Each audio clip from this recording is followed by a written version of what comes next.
عالم کا مطلب ہے دینی تعلیم حاصل کرنا اور اس کے ساتھ ساتھ اس پر عمل پیرا ہونا۔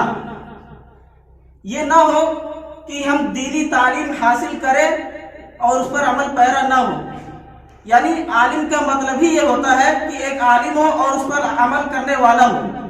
آج کے دور میں ایجوکیشن یہ اتنی اہم چیز ہے، اس کا اتنا وقار ہے، اتنی عزت ہے کہ اس کے بغیر کوئی انسان اپنے آپ میں کوئی مقام پیدا نہیں کر سکتا۔ آپ لوگ اسٹوڈنٹ ہیں، لیکن آپ لوگوں کو ایک بات بہت ہی بہترین طریقے سے سمجھنی ہوگی کہ ہر چیز کا ایک مقصد ہوتا ہے۔ کوئی بھی چیز بنائی جائے اس کا ایک مقصد ہوتا ہے۔ جیسے کہ مثال کے طور پر آپ اسمارٹ فون لے لیں۔ اسمارٹ فون جو موبائل ہم لوگ یوز کرتے ہیں، یہ جو بنائی گئی ہے اس کا ایک مقصد ہے۔ یہ الگ بات ہے کہ اس موبائل کے ذریعے سے بہت سارے کام لیے جاتے ہیں، لیکن اس کا اصل جو مقصد ہے وہ صرف اور صرف یہ ہے کہ ہم اس کے ذریعے سے یہاں بیٹھے بیٹھے اپنے گھروں پر اپنے دوستوں سے، اپنے ٹیچر سے، یعنی جس سے چاہے ہم بات کر سکتے ہیں۔ یہ موبائل بنانے کا مقصد ہے۔ لیکن چونکہ آپ لوگ جانتے ہیں کہ جب ہم موبائل یوز کرتے ہیں تو اس میں ہم نہ جانے کون کون سے اپلیکیشنز یوز کرتے ہیں، یا تو ہم ایم ایکس پلیئر یوز کرتے ہوں گے، یا یوٹیوب، یا انسٹاگرام، یا فیس بک، واٹس ایپ وغیرہ۔ بہرحال ہم جو بھی چاہے اپلیکیشن اوپن کریں۔ جب ہم کوئی بھی اپلیکیشن اوپن کرتے ہیں تو آپ ایک بات غور سے سنیے گا کہ اس وقت موبائل پہ جب فون آتا ہے تو ہمارے سارے اپلیکیشن اپنا کام بند کر دیتے ہیں۔ معلوم ہے کیوں؟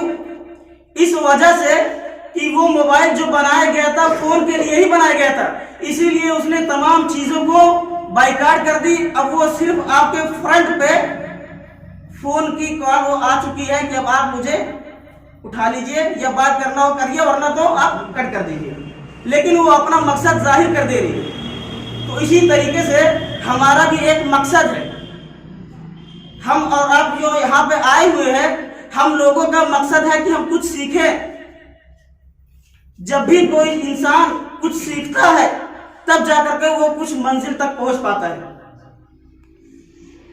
اگر میں آپ حضرات کے سامنے ایک حدیث پڑھتا ہوں کہ طلب العلم فریضۃ علی کل مسلم، کہ علم دین کا طلب کرنا مسلمان مرد اور عورت پر فرض ہے، اس کا مطلب یہ نہیں کہ کوئی اس کے علاوہ کوئی نہیں دین حاصل کر سکتا۔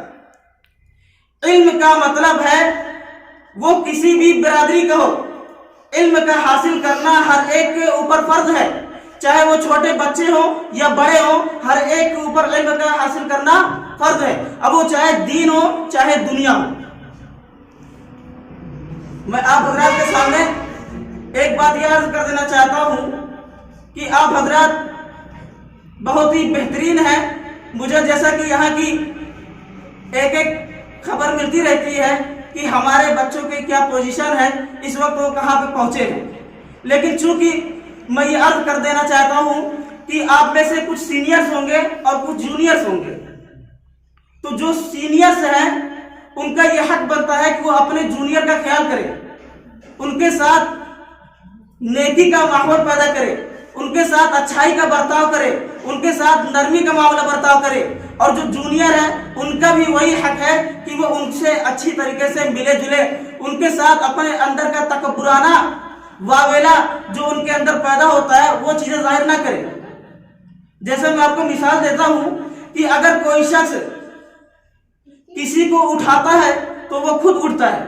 جیسے مثال کے طور پر یہ پیپر رکھا ہوا ہے، اگر اس پیپر کو میں ایسے اٹھاتا ہوں تو یہ اٹھتا ہے، لیکن اگر میں اس کو دباتا ہوں تو یہ آپ دیکھیں یہ دب رہا ہے۔ لیکن اس میں ہم نے ایک چیز غور نہیں کی کہ یہ پیپر جب میں دبا رہا تھا تو اس کے ساتھ میرا ہاتھ بھی دب رہا تھا۔ آپ اس سے یہ سمجھیے کہ جب ہم کسی کو اٹھائیں گے تو گویا کہ ہم بھی اٹھیں گے، اور جب ہم کسی کو دبائیں گے گویا کہ ہم بھی دب جائیں گے۔ تو آپ لوگوں سے یہی گزارش ہے، یہی ریکویسٹ ہے کہ آپ لوگ